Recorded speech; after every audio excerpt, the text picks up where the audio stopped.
live. Okay, yeah, I'll be 2 seconds. I'm just going to mute this. Okay. The students are due to join us at 11:40 with the assembly due to start 11:45. So we're okay for 5 minutes. Okay, can I just give me 2 seconds? I'm just going to click off a second. Okay. Yeah. Right. I have this funny situation where my profile picture inside Zoom, I'll show you now. I'll stop my video. Is this kind of, very, very well groomed, suave guy who sort of took this amazing selfie one morning.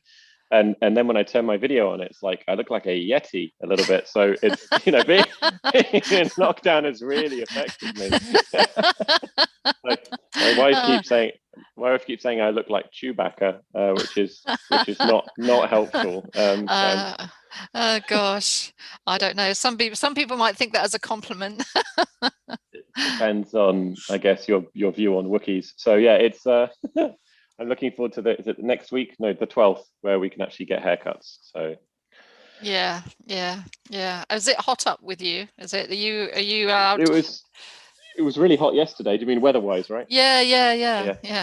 So it was really warm yesterday, but today a bit overcast. I mean, looking forward to. I think spring has definitely begun. Yeah. I can say all sorts of middle-aged things like the magnolias in full bloom and stuff like that. So yeah, telltale sign you're on the slippery slope now, Luke. Exactly. The begonias are looking lovely this time of year, or something like that. That's something that really, Oh dear, you'll be watching Gardener's World on Friday evening soon. I'm not going to lie, I have been known to listen to Gardener's Question Time on Radio 4. Well, it's only because it's actually on that time when I'm driving home that it tends to come on automatically. So yeah. It was on, so I had to listen. Yes, exactly. That old excuse. My wife was watching it, or my husband was watching it. Yeah. It's not like there are like 100 other channels.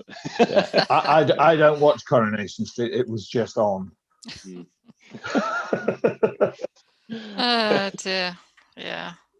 Oh well, I think everyone's looking forward to things opening up, be able to see people we haven't seen, for family members and friends for so many months, and we're all moving in the right direction. That's all positive, so all good. Exactly. The rest of 2021 is filled with high promise and positivity, so it's all going to be great. He said optimistically. One of my ex-team members reposted a tweet that he posted back in I think it was January the 1st, 2020, with a picture of some fireworks and stuff and some champagne, and said, 2020, I've got a feeling this is going to be an amazing year. It's just the worst tweet ever. I was going to say it was amazing, but not probably in the way that he thought. Absolutely not how he imagined it. Yeah, it was. It went downhill from his tweet onwards, I think. So I hold him personally responsible for this. I don't know. Can they actually hear us right now? Are we just live? Is this one of those situations that we're going to find ourselves on YouTube in one of those outtake videos where someone says something really silly when they thought they weren't being recorded? 100%, yes. 100%. Fantastic. That's what I thought was happening. Excellent. Everyone's just listening to our banter. It's Gardener's World Gate all over again. Handforth Parish Council. Here we go. That's it. All we need now is for one of us to put a cat filter on and say, "I'm not a cat." Yeah. So we've got some students coming on. They're starting to come on now. I think the lesson starts at 11:42. So any students on, please forgive our ramblings, and we will start in a few minutes. Nothing else. We've given them a bit of entertainment for a few minutes, right? Yeah. It's about learning to work in the real world, isn't it?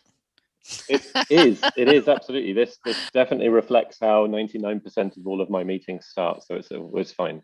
Yeah. Oh dear. And you even play meeting bingo on your T-shirt, Luke, I've seen.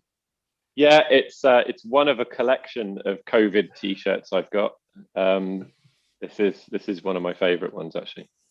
Can you see my screen? Must be one of them. Can you see my screen is definitely one of them, yeah.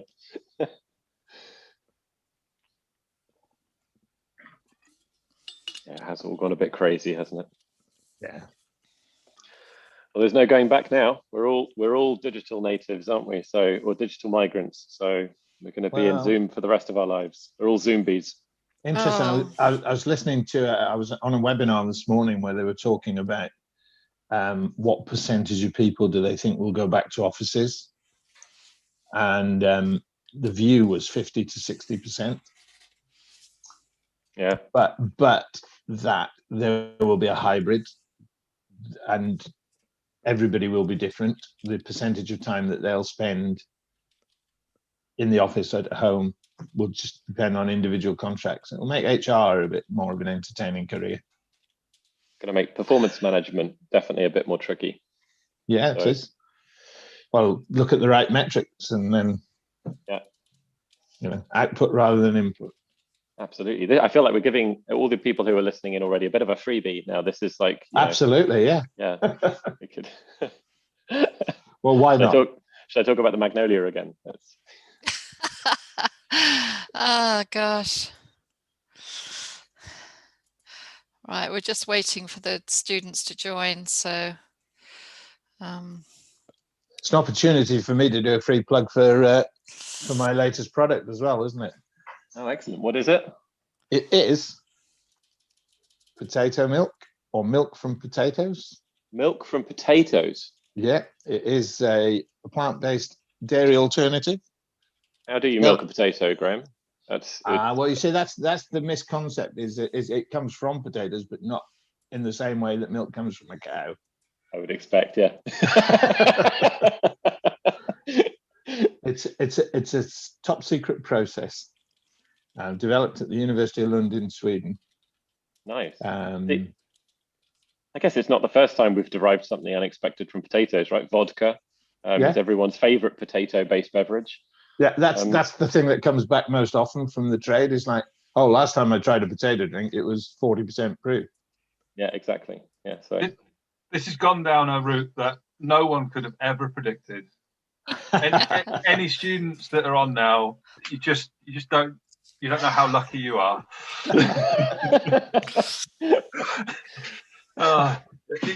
The things that come up in these things are just absolutely wonderful. Never give a salesman a space to fill. No, I was about to say. No, they've learned a really valuable lesson from this already. We've all learned something today, James. We've all learned. Tracy, I'd suggest. Shall we start? Going, yeah, we've got a fair few on now. Yeah. Okay. And I've just messaged all the classes again. So. Right. Okay, great. Let's go. You ready, guys? Give you a countdown. Game face on. 3, 2, 1. You're in. Just keep in. Okay, right. So yes, good morning. Thank you very much, Luke and Graham, for joining us today for our live employer engagement assembly for digital pathway. So thank you for that. I know that you can't see the students, but they are there listening to us, and they will be messaging me questions. So students, please message me questions that I can ask to Luke and to Graham.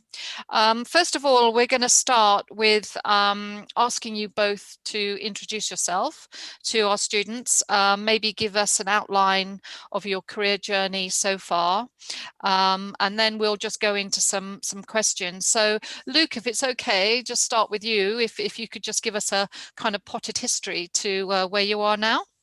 Yeah, absolutely. So thank you, Tracy. So my name is Luke Talbot. I'm Vice President of Product and Design at a company called Userlane. And I guess a short potted history of how I got there. I'm 41 years old, which means that for everybody joining this call, I'm ancient, but from my point of view, I'm still super young. So it basically, But I've done these sessions before where I've said how old I am, and someone said you're as old as my dad, or you're older than my mum, or something like that, and that always puts things into perspective. So my career started in the early noughties when I left university. I studied archaeology, at university, which was my passion and still is. But then very quickly realized that I wasn't going to find a job in archaeology. So I retrained in information systems, did 3D graphics and animation, hoping to get a job in the video game industry. And then immediately upon graduation, there was a bit of a slump in that whole sector. In fact, anything to do with digital slumped. And if you know your history to do with the internet and everything, you'll know that the dot-com bubble burst, and then everyone was a bit disaffected or with this kind of thing for quite some time. And then things like YouTube and stuff started to pick up around the middle of the noughties, and it came back up again. But when I graduated, not a great time to find a job in this space. So I worked for a company called British Gas, and built database systems for them, which was incredibly soul destroying and boring. But quickly then got my first job in telecoms in the software space, building software for contact centers. That got me into the world of product management and design, because I'm very technical. I understand programming, I understand all of that, but I'm actually far better at the creative space, understanding what software should do, how it should help people, how it can transform people's lives and make the world a little bit of a better place. And so I did that for 10 years, and then started working for another company based in Germany and traveled all over the world, until last year, when I took the opportunity during COVID to join a startup in Germany. And I guess it's a reflection on what the world is like nowadays, that I basically moved to Germany, and started working for a team that's there. And I've been growing the team now for some time. And we've hired people all over the world, and I've never gone to the office. I didn't interview once with people face to face. I did everything over Zoom, and every single day I go to work on Zoom and then leave my living room and I'm back in Hampshire again. So that's pretty much where I am now. The company I work for works in the digital adoption space. So what we help people to do is interact with computers. So we help people to use software applications at work, but also any software that you see that you might interact with. Every time you get a little bubble that pops up and tells you about a new feature or a guide or a walkthrough of how something works and how you need to do it, that's what we do. And it's a very exciting space. It's a really cool startup. We've doubled in size in the last few months, and it's definitely a sign of the times. This digital, everyone has been sort of pulled kicking and screaming into the world of digital throughout 2020, because we're now all having to be remote and not in an office face to face. So yeah, that's pretty much where I am. I hope that gives you a nice potted history of what I do. Yeah, no, sounds really interesting. And it's great to hear that actually, your degree was something completely different and wasn't related to what you do now. And I think sometimes students have to realize, it's things change. Just because you start at something doesn't mean you're going to finish up in the same industry area. So yeah, good for students to know. Thank you. Yeah. So Graham, if you wouldn't mind just giving us a sort of snapshot of sort of your career history and what you're up to. Absolutely. It's twice as long a period as Luke's. So if he feels old, then please stay with it, because I'm old enough to be students' grandparents. So let's not take that to that extreme.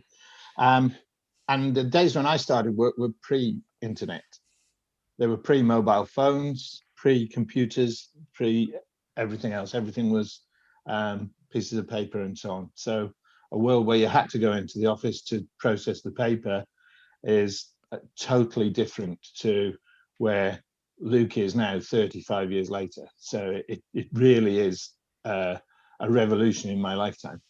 I graduated in 1982 with a law degree, and ended up as selling basically food and drink across a lot of different roles, predominantly for Walker's Crisps, and then for Wolverhampton and Dudley Breweries, so Marston's beers. And then when that came to a logical end, I set out on my own as a independent sort of business and sales consultant, and I've worked with people like Nestle, Twinings, and a number of startup businesses all at the same time. So fascinating different insight into corporate structure, individual startup structure, and so on and so forth. Across the last 5 years, I have been involved with a digital startup business, which was a completely new venture for me, and shows you can, to an extent, teach an old dog new tricks. And as we were saying earlier, actually shows you that you can learn new stuff as you go along. Ultimately, it didn't work out, but some startups do, some startups don't. And I've moved back from that to more familiar territory. But a really interesting space, lots of movement. You've got to keep up to speed with it. That's the one thing I will say, is it changes on a virtually daily basis. I think Luke would agree.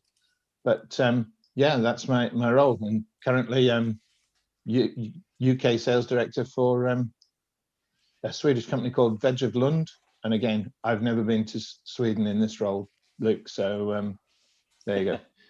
Great, thank you. That's really interesting, and I think, you know, it's really important for students to appreciate and realize actually it's all about transferable skills, and you know, working within one industry, the skills that you learn and develop, you know, you can certainly use those within another industry, and they're completely transferable and really important. So it's really important for students to understand that.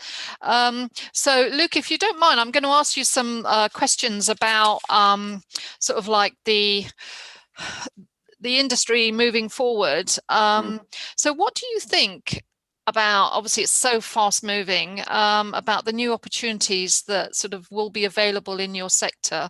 I mean, if we think about robotics, AI, cybersecurity, or, you know, there's jobs that are going to be out there for our students that really haven't even been thought about or invented yet.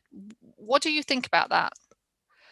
Yeah, so it's, I like what you said at the end there, that these jobs haven't been invented yet. And, you know, Graham's a good example of, you know, 90% of what people do nowadays is very different to how it was, you know, when he started out his career. And in it, even for me within my lifetime, which I say is really short. I mean, I'm super young, as I said earlier, is, you know, things just didn't exist. When we were talking about AI, when I was a kid, it was all about, you know, Terminator was just out in the theaters and everyone was talking about how AI was going to kill everybody. And now everybody's looking at AI and robotics because they see things like Iron Man, and people want to build Iron Man, not Terminator. And that's definitely been a shift in people's perceptions of how technology works over the last 10 years, where people have started to see artificial intelligence, I'll put that in little bunny rabbit ears because, you know, it doesn't really exist, as a way of augmenting human intelligence. And it's a massive part of what every company is trying to do. You'll see every single company on their website will say something probably about AI or machine learning. And actually, if anyone's making notes, this is a great thing to say in a job interview. If you ever get to a job interview where they talk about AI, then you can say, well, the good thing about the difference between AI and machine learning is that AI is written on PowerPoint, whereas machine learning is written in Python. And what we're trying to say there is machine learning is a real thing, whereas AI is not a real thing. It's everything. This touches every single area of what I do, and what my team does, and what our customers are asking for. They're asking for computers to help us make faster decisions and better decisions. And these are just going to be completely standard things in 10 years. Right now, we're really making baby steps into it, and it's affecting things like analytics. So data analytics is full of machine learning, where it's, you know, you don't look at a dashboard anymore or a report and try to work out what is important. The system will do that for you and tell you what to pay attention to. So I think where this will be in 10 years time is completely it's very difficult to quantify. It's very difficult to tell somebody right now, this is what you should focus on because it's going to be really important in 10 years. Because if you think about the last 10 years, that's been very difficult to predict, and we're not where we thought we were going to be, and it's going to get faster. So I would say it's, you know, if you are looking for a job in digital, then you really need to be looking at the way data is used. You really need to be looking at machine learning for sure, robotics isn't just about machines and physical machines that fit together. If you're not an engineer and you don't like cogs and levers and pistons and stuff, that's not what robotics is. That's part of robotics, but there's a lot of robotics inside software as well. So robotic process automation and robotics inside software applications. This has huge ramifications for things like video games, etc. So a lot of it is about, people say robotics a lot, they say AI a lot, they say cybersecurity a lot. The reality is all of these things are going to permeate through every single job that exists, and it's really going to be something that's just so more and more exciting the more you go by. And so I think I'm really excited for how it impacts my job. It's what makes me get up in the morning and want to go to work. I think everybody in the room or rooms, wherever you are, you should be looking at this as we're trying to build Iron Man. All of us, we're trying to be Tony Stark, and none of us on our own can do it. But companies out there are just working really hard to try to make life better for everybody and make us superhumans effectively, whether it's through simple things like my app told me exactly where I should turn left, to the contact center is responding to calls faster, so first responders can get to people's addresses faster. And sometimes these things are just going to permeate every single part of our lives. So I guess a message to everybody in the room, we're relying on you. You're the next generation. You're the ones who are going to push it further than we can. I'll push it as far as I can. You need to take it further than that. And it's really exciting stuff. Yeah. So you're extending the baton then, aren't you? This is a relay race, right? This is a relay race. We can't finish it on our own. No. And nothing was done on its own, was it, really? Yeah. Yeah. I was going to say just a little build on that. In the world that I've been used to and inhabit and whatever, the use of technology within retail has just gone exponential in the last 15 years and accelerated, as Luke says, to the extent that now we have a personless store, the Amazon stores with no people, no cash. It's phenomenal. And auto replenishment governed again through predictive models in computers and so on. I hope I'm getting the right terminology, Luke, but I'm close. Certainly as far as I know, because when I started off and as a rep, you called on a shop, you spoke to the store manager, and he ordered what he thought he might need based on his experience. None of that happens in a world of multiple retail anymore. Yeah, exactly. Nothing and who would have thought it, right? That 10 years ago, people would be walking into a store, picking stuff off the shelf and walking out without even going to a checkout. And that's what Amazon are trying to do. And it's scary and it's difficult and there will be problems, but eventually this will be completely normal for everybody. And that we would just tap on an app and a car would turn up and we'd get in with a stranger, and then he would take us where we said we were going to go. So it's these things completely revolutionize our lives, and some people are very scared of it. Some people are very scared of roboticization and artificial intelligence because they think this is going to steal jobs, this is going to completely change the world and all this sort of stuff. But that's exactly what we've been doing for hundreds of years now. We made washing machines so we could free up time. We made cars so that we could get to places faster, and all of this took jobs away that existed, but it created countless other jobs. And so this is going to free up more time so we can solve the bigger problems. And it's the people in the room who are going to help us do that. We need to be able to free up more time as individuals so we can spend more time worrying about bigger problems like the environmental concerns that everybody has, healthcare, all these sorts of things. Oh my goodness. It's too deep. Yeah, sorry.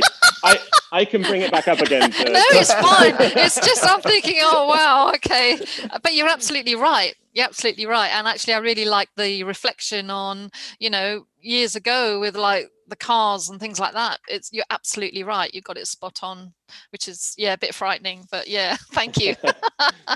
Oh my goodness. Okay, so just wanted to get your idea of what you think, especially with sort of our students now will be leaving college next year, and just going to get your ideas of what you think about different entry routes into the industry. So obviously what you're doing is really practical. Do you feel it's better to go via university or thinking about getting an apprenticeship or a combination. What's your view on that? Yeah, I get asked this question all the time, and I'm sure Graham does as well. This is a really tough question, and I'll answer it in two ways. First way is I'm hiring a lot of people right now, and so I'm constantly interviewing people, and every single person I interview has a degree or a professional qualification on their CV. But that's not what I'm looking at. I'm looking at the experience that they've had up until then.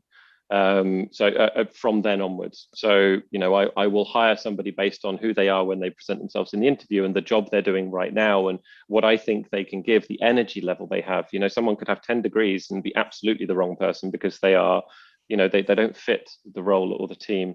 So I think as you progress in your career, your degree or qualification or school gets further and further away, it becomes absolutely not important.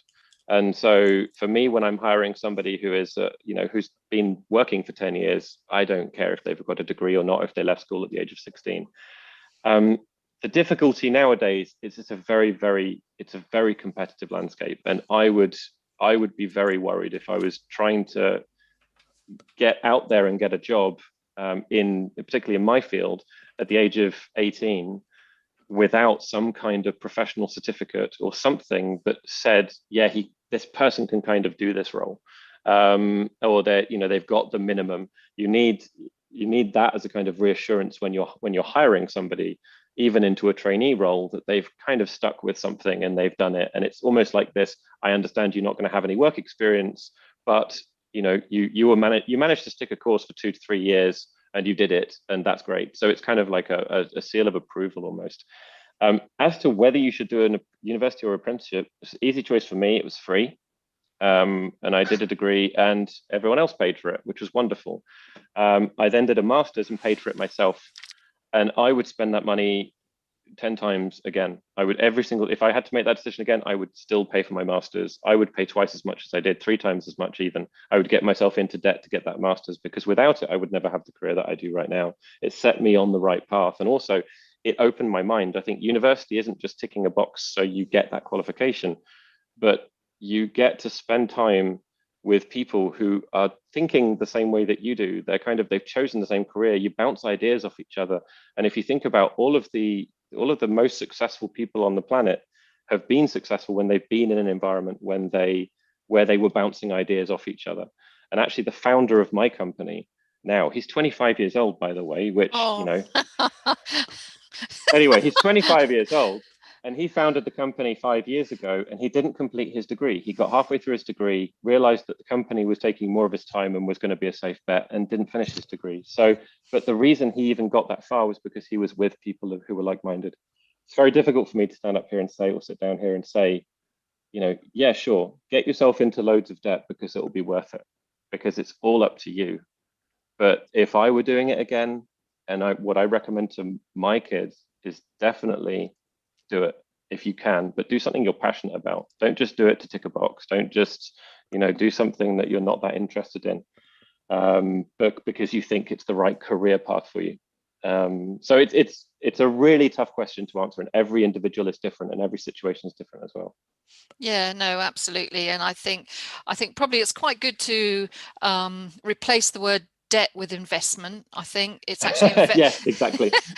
investing in yourself and your, But if I can just add, because I think you're absolutely right, it is a tax on education, which is fine, but it's a tax on education that only people who are educated and go through it have to pay, which, if I can just get that sort of my personal feeling on that, I think that is utterly wrong. I think the entire nation should be paying for this tax, because we all benefit from it. Doctors, engineers, physicists, computer scientists, designers, we're all going to benefit from the money that we invest in education. So I am sorry that you all have to make this decision and think about how much you're going to be investing in it yourselves. I would much rather invest in it myself so that you can do it. But yeah, it's a tough one. And as you say, everyone's different and has a different view. What do you think, Graham?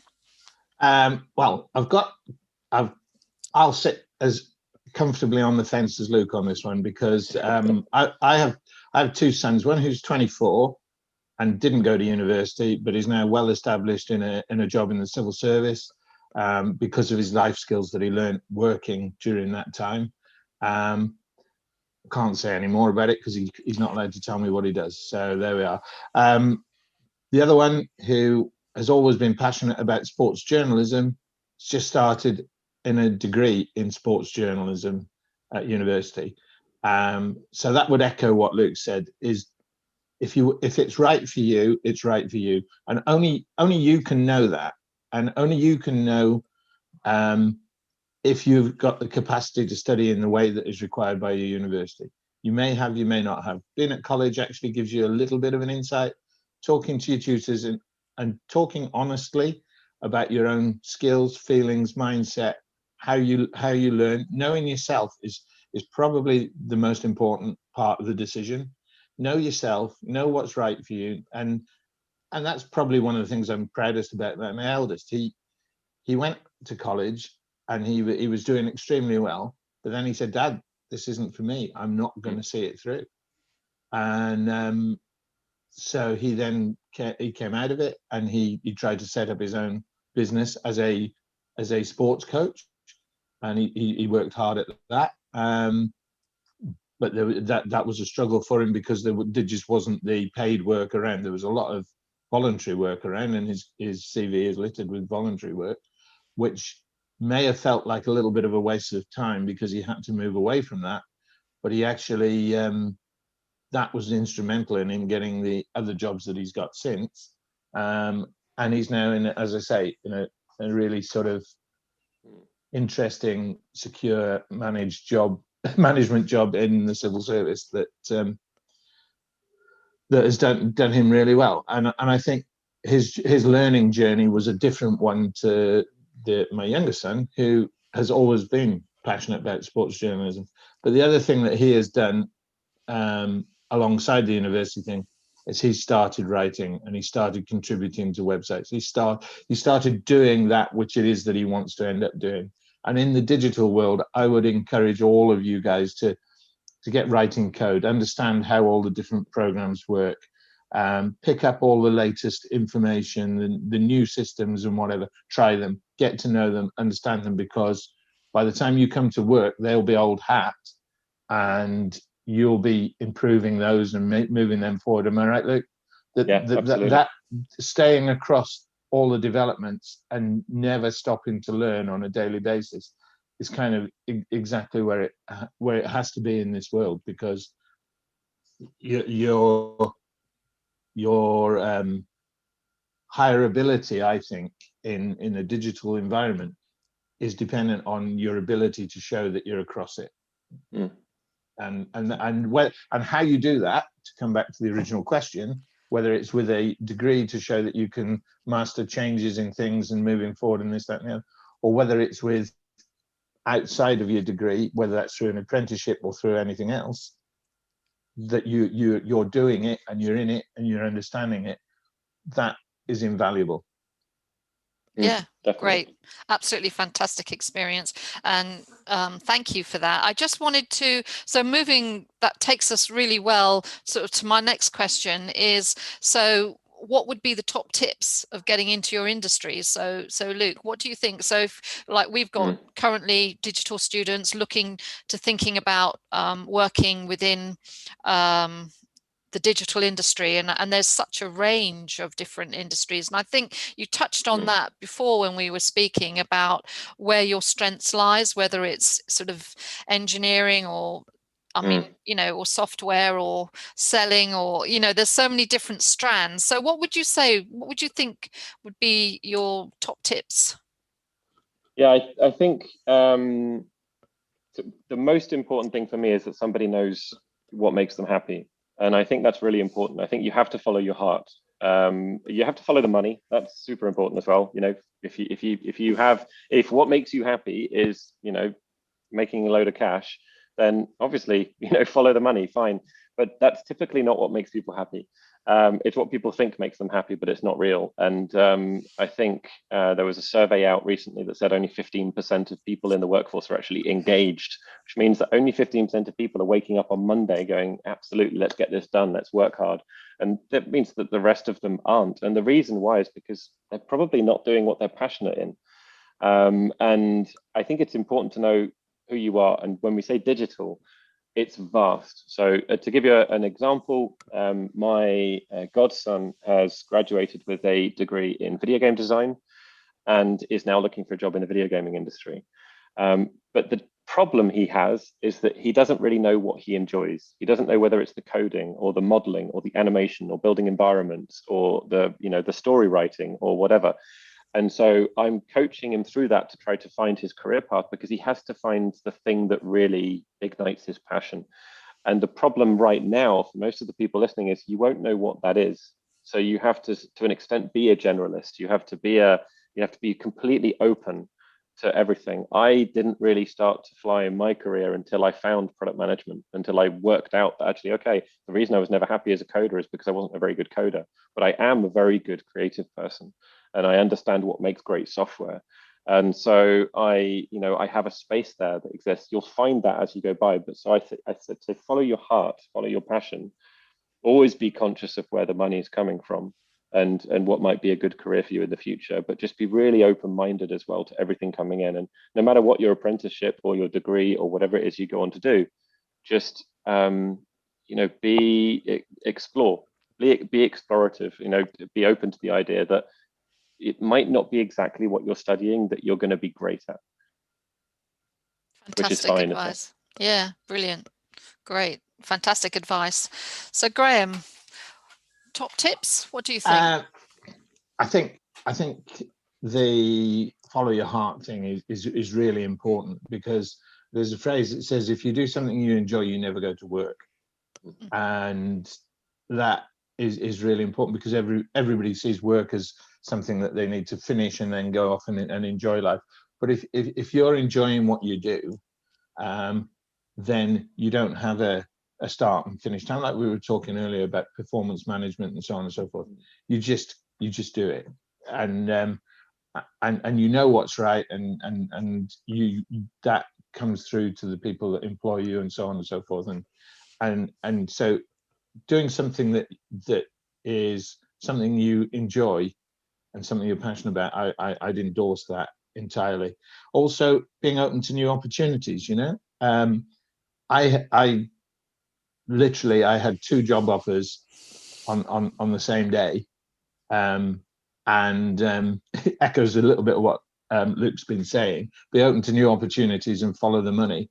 Had 2 job offers, one for legal executive with a town council, and one as a sales rep with a food service company. The legal executive job, bear in mind I'd done a law degree, professional qualification, paid £2,500 a year. The food sales rep job paid £4,500 a year in a car. It didn't take long to make the decision, and it's not one I've ever regretted. And as I say, if you do something that you're passionate about and you enjoy, then fine. You don't get a figure like this not enjoying food and drink. That's all I would say. But and it is within sales, to be serious, the digital applications are just, they're big already and they're growing. As I said, retail has changed out of all recognition. Even food service retail, coffee shops have changed out of all recognition. Costa now, you order before you leave home, and it's there waiting for you when you get there, and maybe even delivered to you at the door. Or COVID has accelerated some of these developments, without a shadow of a doubt, because we're all much more digital friendly. But the applications of digital knowledge are not restricted to the digital world of video games and programming and so on and so forth. The applications across food sales, across retail, across every industry are increasing on a probably daily basis, I would say.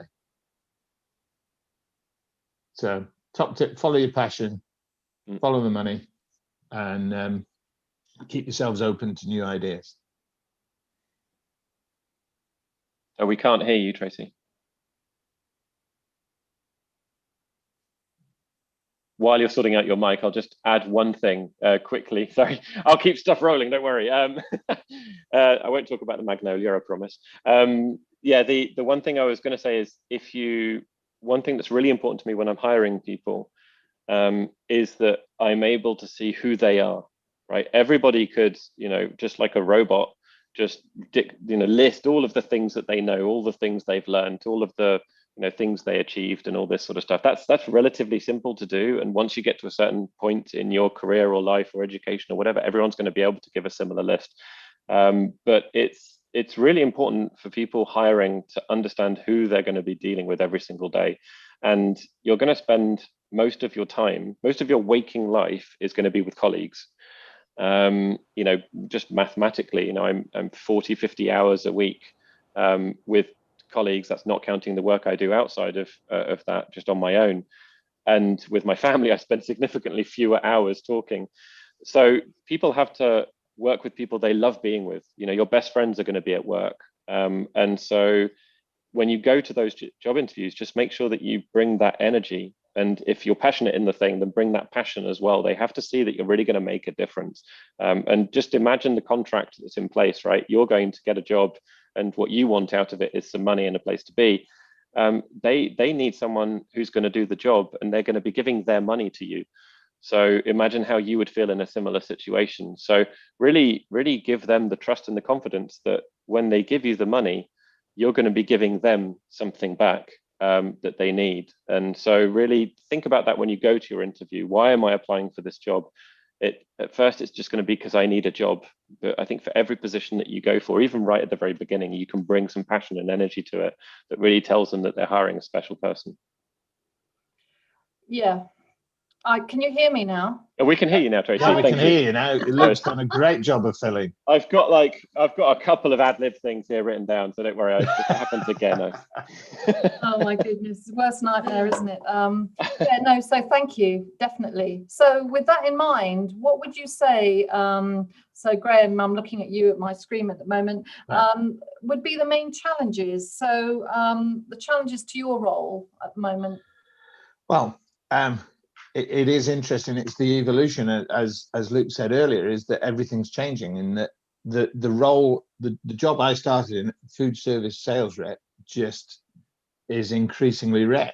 The dinosaurs like themselves are probably the last generation of people who grew up knocking on doors and selling food to individual retailers, or drink or whatever, drink to individual pubs. Those jobs just don't exist anymore.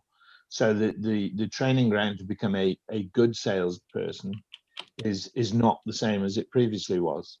So that's one of the challenges. The other challenge, and we've talked about jobs not existing now that you'll be applying for, that you'll be working in 5-10 years time, is as I said earlier, keeping abreast of changes and what's new and what might be interesting to you and so on, because it's difficult to make a decision now, and I would advise against making a decision now as to what career you want. Make a decision to follow the path that interests you the most, because that there will be a lot of turns. And I've done a number of these sessions where virtually every speaker that talks about changes in the direction they've gone through. Nobody sets out and does an archaeological degree and comes on here saying I'm an archaeologist. It just doesn't happen. Either they didn't dig deep enough or whatever it was. It just doesn't happen. And nobody sort of does a career in business administration and then turns into a sales director. It doesn't happen that way. Things happen along the way that make the decisions.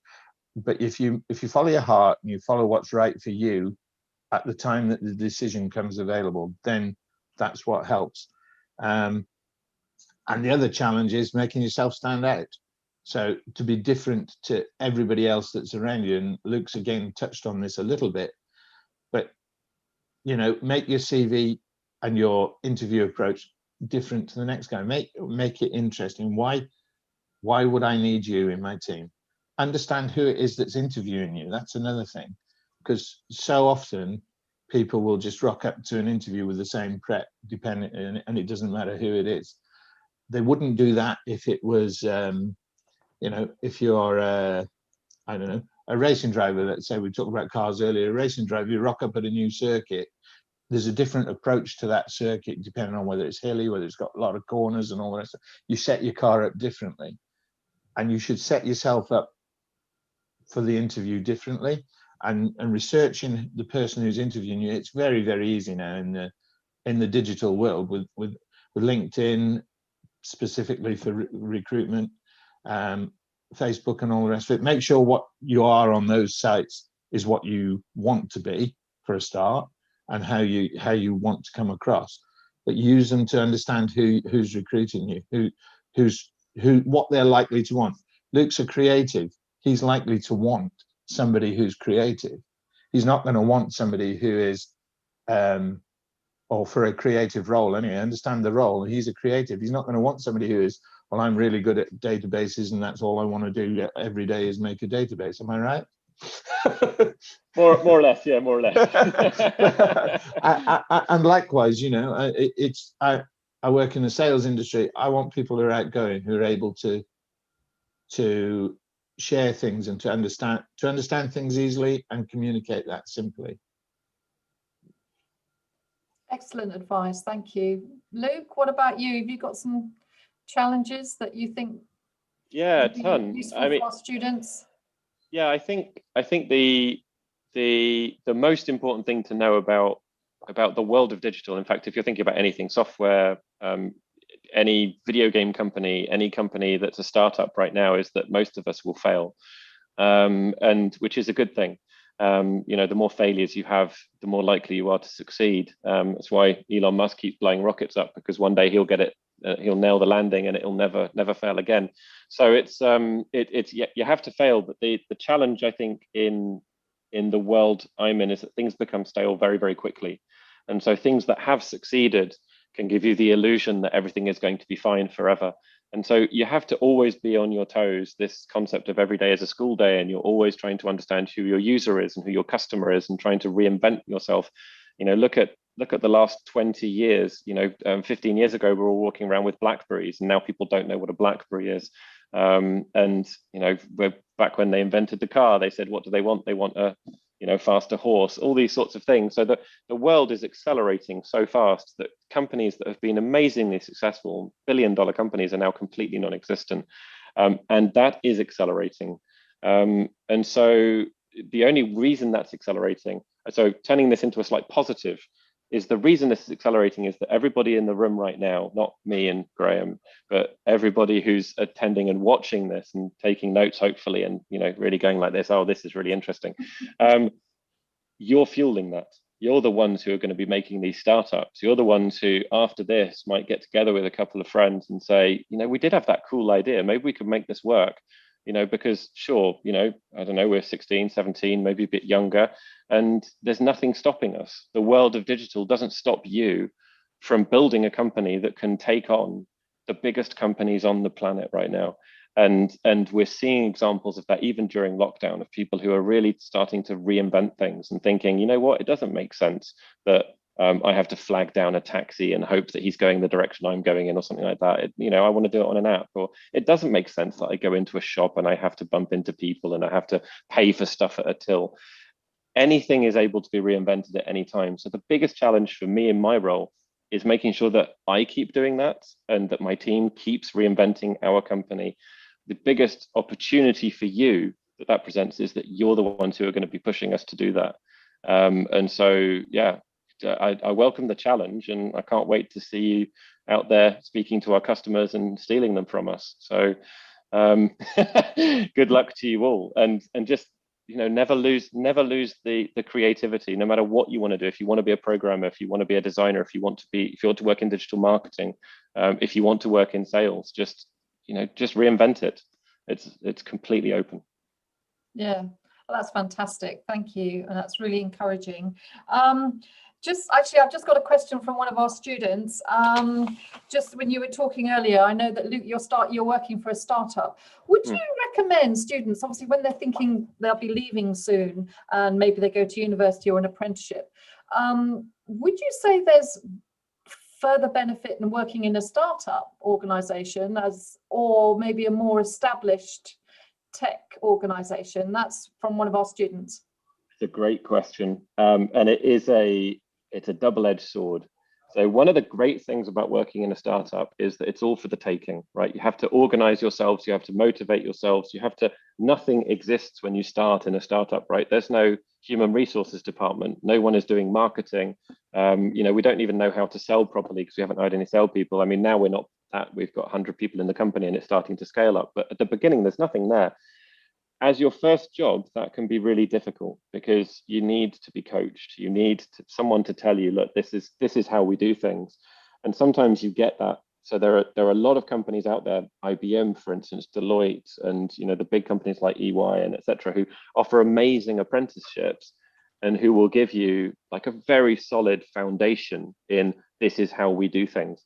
But I'm going to counter that with the downside, which is this is how we do things is exactly what a company that's about to die says. And so there's a huge advantage to starting in a startup because you're able to literally rip up the rule book and say, yeah, you know what, that's not how we want to sell, or that's not how I want to organize my engineers, or that's not how we want to do marketing nowadays. And so it is a double-edged sword. I'd say, yeah, there are some huge advantages to not working in a startup as your first job, but I can definitely see that there would be some advantages to doing it.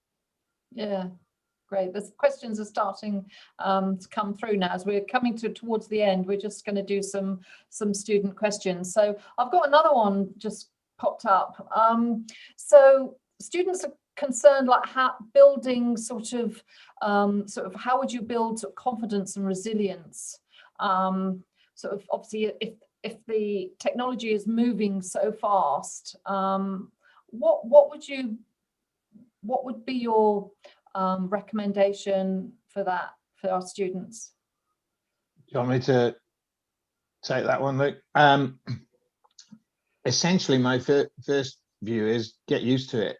Get out there and try and fail, but try with the expectation that at some point it's going to fail, and because not as Luke says, and I've been part of a startup that didn't work recently, and for a number of reasons, but we tried a lot of things that didn't work, but you have to, if you believe in your idea long enough and you've done your work, you've done the work and put the work in, sooner or later one will come up, and you have to accept that one will come up. I'll use a sports analogy. You're a good cricketer, a good batsman. Sooner or later you'll score runs. You might go through a phase where you don't, and like unfortunately get out, or you keep making the same mistake. Sooner or later you stop that mistake and you start scoring runs again. And there's a saying that class is permanent, form is temporary, and I think that applies in this instance as well. Is that if you have the belief and you do the work, then you can put yourself in a position where where it will work sooner or later, and that's kind of my view. And I'll add to that very quickly. So Graham, I think you're absolutely right. I think resilience is also about a lot of it's about confidence and confidence in yourself, and that's incredibly hard to have when you have no frame of reference. When you've not had success before, and it can be really difficult. And I just wanted to make it clear. I mean, you have all of my empathy and sympathy for going into the world now, which is incredibly busy and chaotic, and trying to find your space. But there's a lesson to be learned from the Netflix show Drive to Survive, the Formula One, which is, Gasly was completely like ripped apart by Red Bull. Right? He didn't succeed. He was failing. He was being put under a huge amount of pressure, and he's absolutely thriving in AlphaTauri and or Toro Rosso as it was at the time before. And so sometimes it's not you, it's the environment that you're in. So have that confidence in what you can do. If you can code, or if you can, do some designs, or if you can do whatever it is you do, then just don't, let people give you feedback, but also, know that there's a space for you and that you need to just build that and find it. And so don't let the knocks knock you too far back. Great, lovely, thank you. Yeah, really, really useful advice. Thank you both, Luke and Graham, for that.